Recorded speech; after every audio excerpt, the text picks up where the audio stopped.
Welcome to my channel. Try to hear the latest story. The music thumped through the floorboards as I carried another tray of appetizers out from the kitchen. Everyone was laughing, glasses clinking, fairy lights I'd strung across the ceiling earlier that afternoon casting soft golden pools over the living room.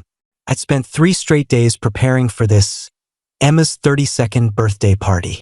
She'd been dropping hints for weeks about wanting something elegant but fun, so I rented high-top tables, hired a jazz trio for the first couple hours, and even tracked down the exact bottle of Pinot Noir she'd mentioned loving on our trip to Oregon 2 summers ago. I set the tray down beside the charcuterie board and caught her eye across the room. She was radiant in the emerald dress I'd surprised her with last week, head thrown back mid-laugh while talking to her college roommate, Claire. When our gazes met, she gave me that small, private smile, the one that still made my chest tighten after 4 years, and mouthed, "Thank you." I nodded, feeling the familiar warmth of knowing I'd gotten it right. Around 11, the energy shifted subtly. The jazz musicians packed up, someone switched the playlist to something louder, and more people spilled onto the makeshift dance floor we'd cleared in front of the television. I was wiping condensation off wine bottles in the kitchen when the front door opened again.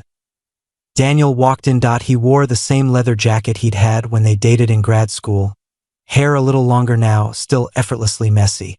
I recognized him instantly from the handful of photos Emma kept in an old hard drive folder labeled college.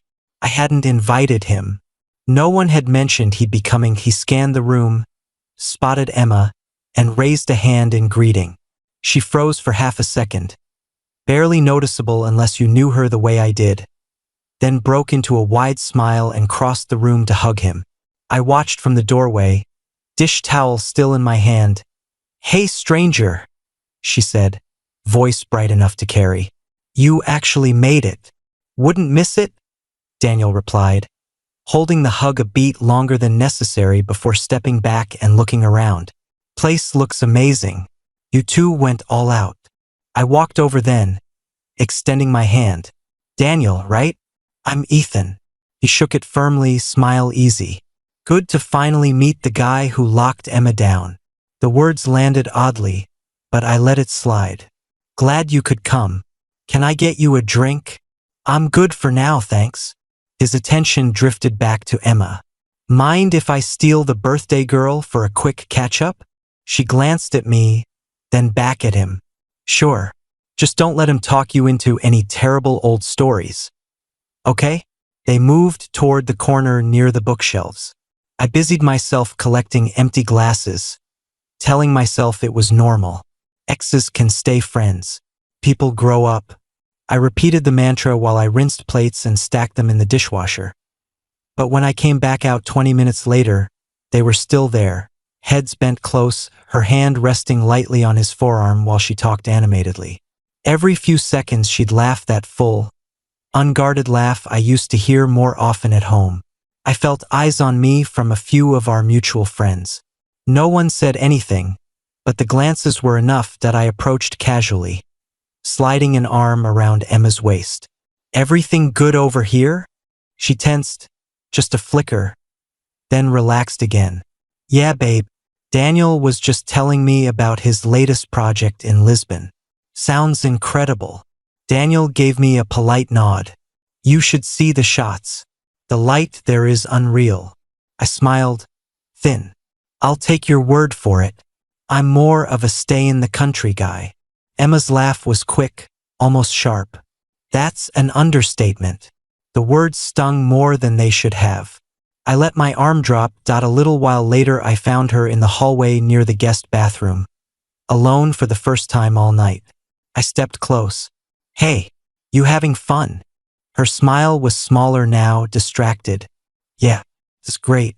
Everyone's having a blast." I lowered my voice. "You sure?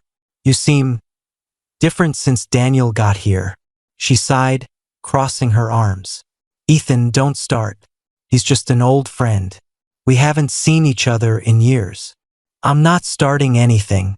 I'm just saying it feels like the whole vibe changed when he walked in. She looked past me toward the living room where Daniel was now talking to Claire. You're reading into it. He showed up as a surprise. I didn't even know he was coming to town until yesterday. You didn't think to mention it? I didn't think I had to. Her tone sharpened. This is my birthday. I shouldn't have to clear my guest list with you. I exhaled slowly. I'm not asking for a veto. I'm asking why it feels like I'm suddenly the third wheel in my own apartment. Her eyes narrowed. That's dramatic. Maybe. But I'm not imagining the way you light up when he's around. She stared at me for a long moment, then shook her head. You know what? Daniel mentioned earlier that it's awkward having you hovering all night. He said it makes him uncomfortable trying to have a normal conversation with me. The sentence landed like cold water. I blinked. He said that. Yes, and honestly, I kind of agree. You've been watching us like a security camera all evening. It's my party, Ethan. Can you just give us a little space? Go hang out in the office or something for a bit. It'll be fine. I stood there, pulse loud in my ears. You're asking me to leave my own living room so your ex feels more comfortable. I'm asking you to stop making everything about your insecurity for 1 hour. 1 hour. Is that really so hard? People were starting to glance over. The music felt suddenly too loud that I looked at her.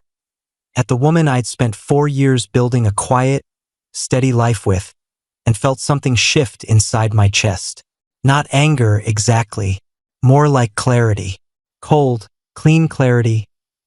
Okay, I said quietly, her eyebrows lifted. Okay. Yeah, okay. I walked past her, grabbed my keys and wallet from the console table, slipped on my jacket, and left. The hallway outside was silent except for the muffled bass leaking through the door.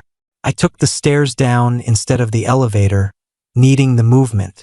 Outside, the November air bit my face. I walked 3 blocks to the 24-hour diner on Maple, the one with the cracked vinyl booths and coffee that tastes like it was brewed last Tuesday. I sat in the back corner, ordered black coffee, and stared at the steam curling up until it disappeared. She didn't text. Not once.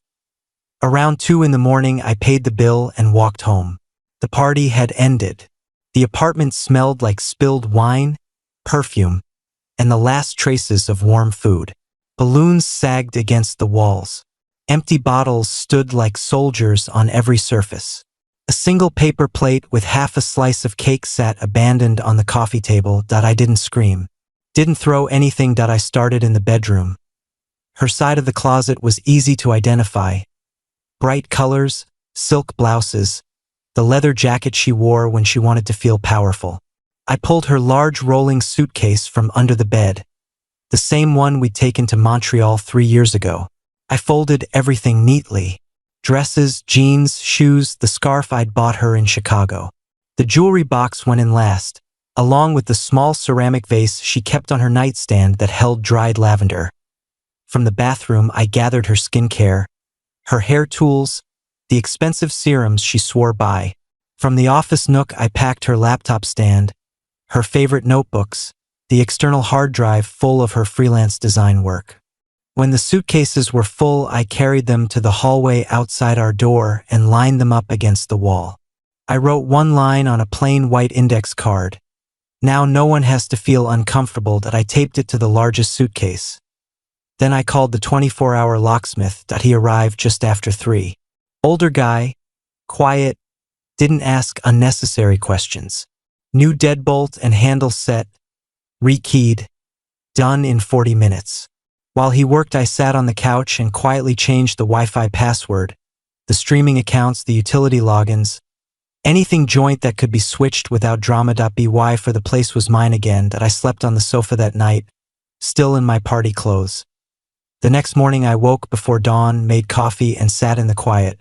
My phone had 3 texts from friends asking if I was okay. Nothing from Emma. I showered, dressed for the day, and went to work like always. Mid-afternoon, I got a call from the front desk. Mr. Callahan. There's a woman here saying she lives in 14B. She's pretty upset. Says she can't get in. Tell her the locks have been changed, I said calmly. Her belongings are in the hallway. She can take them whenever she wants. Silence on the other end. Then, okay, I'll let her know. She didn't come that day. Or the next. On the third day, she showed up at my office building.